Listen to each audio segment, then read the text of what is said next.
guys, Rasati out here in Singapore, and as always, you're back on it with me on the Night Owl podcast. And I gotta say, I've been going through my memories a lot lately on Facebook, and I've been kind of enjoying the things that I'm seeing. And I have to say, I have been both inspired, re-inspired by the things I posted long ago, but I also have moments of, I don't know, sadness.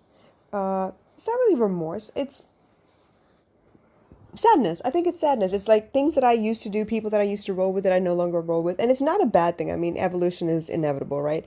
But I kind of feel bad sometimes because I'm looking back and the amount of energy I spent, the amount of time I spent building other people up and helping other people out, trying to lend support and volume, amplify the volume of what they were saying, what they were doing. I felt like I was doing a good thing, and sometimes it falls flat and sometimes it doesn't. And you know what? I can't help that. But I'm going to go all out in whatever situation I happen to be in because that's just the person I've become now. This is the person I am at the moment. And if I'm going to be here with you, whoever you may be, I'm going to be 100% focused here with you. And that's why I love the kind of conversations that I end up having with people because I'm focused, man. I like being right there in the moment with you. So whatever you happen to talk about, whether it's like a brainstorming session because you're kind of stuck, you want to do something different, but you have no idea where to start. And we just kind of just start flowing and you're going to pick up some kind of vibe. You're going to come pick up some kind of inspiration. And I love that. I mean, I seriously live for those moments. I love it when you suddenly light up and you know that you found something that, oh my God, I completely forgot. I love this and I should do this. And thank you so much. I just needed somebody to bounce ideas off of. So I love those moments. And as much as I love those moments, I'm going back through these memories, like I mentioned on Facebook, and I'm seeing, gosh, lots and lots of videos that I used to post. I used to post cooking videos and hair videos like constantly. Once a week, generally, I would have videos of, me doing baby girl's hair. And I didn't realize how many people were looking forward to seeing me do her hair or at least get inspiration on what I was doing, what design I was putting into her hair at the time, because I taught myself. And it was not because I was bragging by any means, but it was like, hey, this is what I did today. Y'all want to check it out? These are the pictures. And even then it was like cooking, right? Today I happened to have a chance to buy groceries from the grocery store. It was like less than $5, y'all. Okay, seriously. Pumpkin for less than $2, beetroot and carrots. I think the total literally came to $3.60. And for real, I cooked them up. The pumpkin was very, very soft. It's almost like a thick curry. And then of course the beetroot and carrots I grated and it's like a dry curry as well.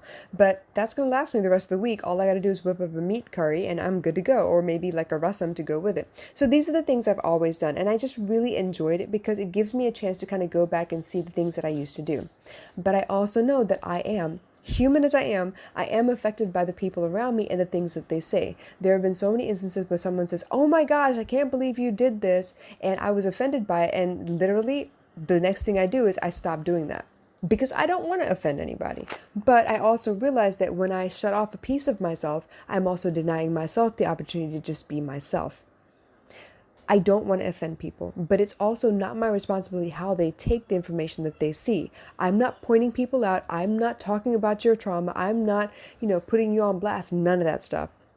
But I've had several situations like that. I had a very close friend of mine that I did podcast after podcast with. We did meetings and we did summits and we worked really hard together. And I was actually really, really glad to do all of that work with her. She's a great woman. She has a very strong voice. It's just that her voice kind of changed and so did mine. And I was not the best partner for her anymore, so I had to kind of part ways. But going back and watching these videos, I realized exactly how much effort I put in and how much I used to show up on Facebook until this particular relationship fell apart, and then I stopped showing up on Facebook.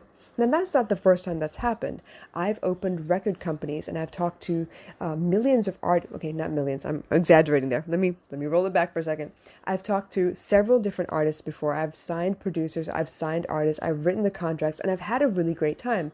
But I also know when things started to fall apart, where someone didn't actually follow through on the things they were supposed to be doing, we stopped talking, and suddenly I stopped showing up in the place that I used to show up all the time, where I was full of enthusiasm and full of really great energy to be able to promote those people. But because I didn't have those people to promote anymore, I have a tendency to shut myself down, to curl up in a ball and disappear from the ozone, basically. So I realized this today looking through my memories, and I wanted to make sure that I explained that that happens to me even. So when you find yourself reducing who you are because somebody said something to you, know that that's not a bad thing. It is a response to a little bit of pain that you're experiencing, and you will find a way to walk through it, but it's going to take some time to process first. I'm not saying that you need to, retaliate back or throw it in their face. Whatever you decide to do, that's your decision. It's your way of coping with the situation. But for me personally, I tend to disappear. I tend to stop posting. Now, if you guys really notice, this year I have not been consistent with my Instagram page. I haven't. I've been consistent with the podcast. I've been consistently showing up on Instagram Live. I've been interviewing people. I've been talking to people. My story is a chock block full of inspiration. Okay. I do that all the time. But my posts itself, I've kind of hung back, dropped back to punt, whatever you want to call it. But I haven't done as much because there have been many, many comments on Instagram about what I'm doing, what I'm not doing, whether I'm offensive, whether I'm not offensive. Am I getting the message right? Why am I not showing up for certain ideas and lending my support to certain issues, social issues that are going on at the moment? And I find that very, very frustrating and overwhelming. And so what I tend to do is stop everything, because I know when I'm in that frame of mind, nothing I say is going to come out very well. And the brand that I've so carefully curated, the things that I've been saying for the last 3 years on social media, and the things that I've been building myself up to, and the things that I've built myself around for the last 10 years, kind of takes a back seat. It kind of takes a back burner.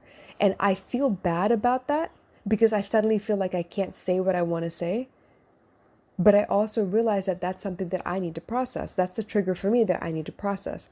There was a time where I felt stuck by my own grid because I created this beautifully curated page where you have one column of very vibrant, colorful pictures with one word on them that I want you to associate with the picture and see if you can come up with your own idea before you read the caption.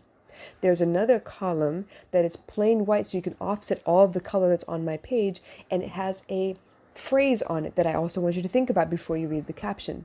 And then of course there's my IGTV column that is basically my face, because I do want to make sure that you realize this brand is owned by a physical human being that actually lives right now in this day and age and is constantly evolving, because that's what I want. I want you to grow with my brand.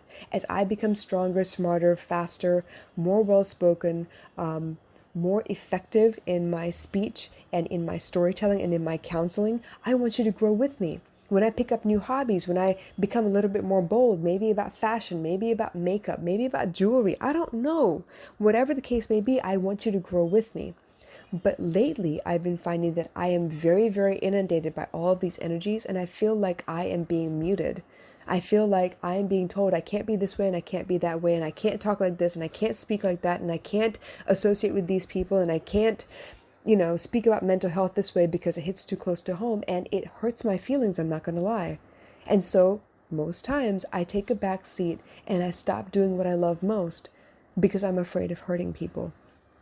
And I think that may be, okay, that's not my greatest fear. It's maybe my second greatest fear. I don't want to hurt anybody. When I first read about the Hippocratic Oath, and that was the general feeling behind medicine, I was very, very taken by that concept. First, do no harm. I love that. I do not want to do any harm, which is why I think very carefully about what I'm talking about. Most of the time when I present anything, it's about situations that I've actually encountered, and sometimes it is about my clients and my friends and family, but it's generalized to such a point where you can understand it and you can relate to it and you can maybe feel like I'm speaking directly to you, because that is the point. All of us have emotions. All of us feel the same kinds of emotions. Why you feel those emotions? That's another story. But you do feel anger, jealousy, hatred. You do feel shame, guilt, depression, anxiety. You do feel pride and love. You do feel lust. Every one of us do. But what makes those particular feelings come up to the surface? That's another story entirely. Now for me, I feel a lot of guilt sometimes. The last thing I want in the entire universe is to hurt anyone. Least of all people that actually know me, physically know me, are friends of mine. But I can't tell you that it doesn't happen. It does. I have made the mistake of offending my brothers. I made the mistake of offending my mom. Because guess what? When I talk about my life, they're part of my life. I include them in my stories. Of course, it's my point of view, but because the stories involving them, they also have a point of view of how that particular story went down. Now, I've smoothed everything over and I've told them, you know what? I'm telling them from my point of view, and I'm also realizing that I need to include the other side of the story as well. The fact that I didn't consider their feelings at some points, that I was quite selfish because I was worried about what my feelings were concerned and how I was going to get through in life. And so a lot of times I lost my temper and I had big fights and I had this perception that people were leaving me all the time. But it was about the fact that I didn't have the whole story at the time. And part of the reason for me even telling those stories was to let you know that, hey, wherever you are in life, I've been in something quite similar, not exactly the same, but something similar, and this is how I managed to work myself out of it. The reason is because I need you to understand I'm not talking out of the side of my mouth. I'm not reading something on Google 20 minutes before I get online. I'm talking to you about real life experiences I've actually lived through, things I've actually seen, trends that I'm seeing on social media. And I want you guys to understand that whatever it is that I'm doing, I'm trying my very best to present you information with a new perspective, so maybe you have another choice that you can make. Maybe you don't feel backed into a corner with either black or white, because there is so much gray.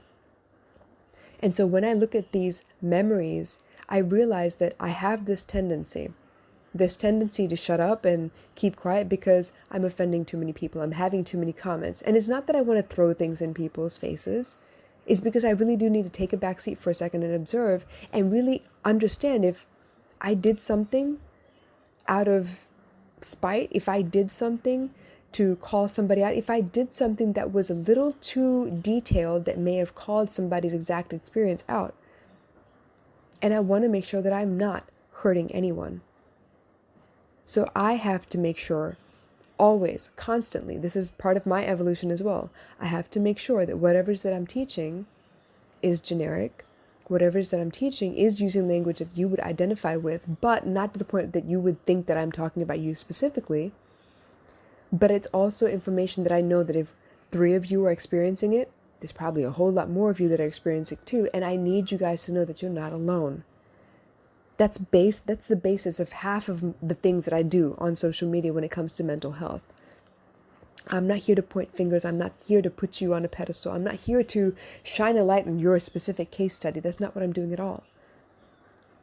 And when you guys comment, I take it seriously. When you guys tell me that, you know what, you can't say it this way because then you're minimizing something that I went through, I take it seriously. And I actually go back and I re-listen to whatever it is that I said and I try to figure out, hey, did I say it like that? Should I issue an apology? What should I do? How can I make this better? I take you guys seriously. I take my friendships and my collaborators seriously. I take my loved ones and my clients, I take you all seriously. Why? Because I know what it's like. I know what it's like to feel like somebody's scrutinizing your entire life. To feel so ashamed because suddenly everybody is privy to what you think is personal information. Because you know the details. But what you don't realize is no one else knows the details. They can't see through you like you think you can. So, I hope this makes sense, and I hope this gives you another insight into who I am, the kind of person I'm trying to be. Because I do fall short sometimes, and I'm quick to apologize. I'm not saying that I don't make mistakes. I do. But please know, I take you guys seriously, and if I disappear from social media, I know a lot of you are very quick to say, hey, you know what, I really love these, and I miss them, hint, hint. And then I know, hey, okay, one person, one comment doesn't mean that I'm screwing up, but I do still want to take it seriously. So if you have any other comments or questions, please drop them in the comments below. I do want to hear from you. And in the meantime, keep it coming. I need the feedback. I need to know what works and what doesn't work. I need to know if my stories actually hit home or not. I need to know if I make sense or not. And if I don't, that's an opportunity for me to change, trust me. So I'm not taking it lightly. I take you all seriously. And I want you to know I'm here for you. I'm evolving just like you are. And I'm not that much further ahead, okay? I love you guys, and I'll catch you again soon.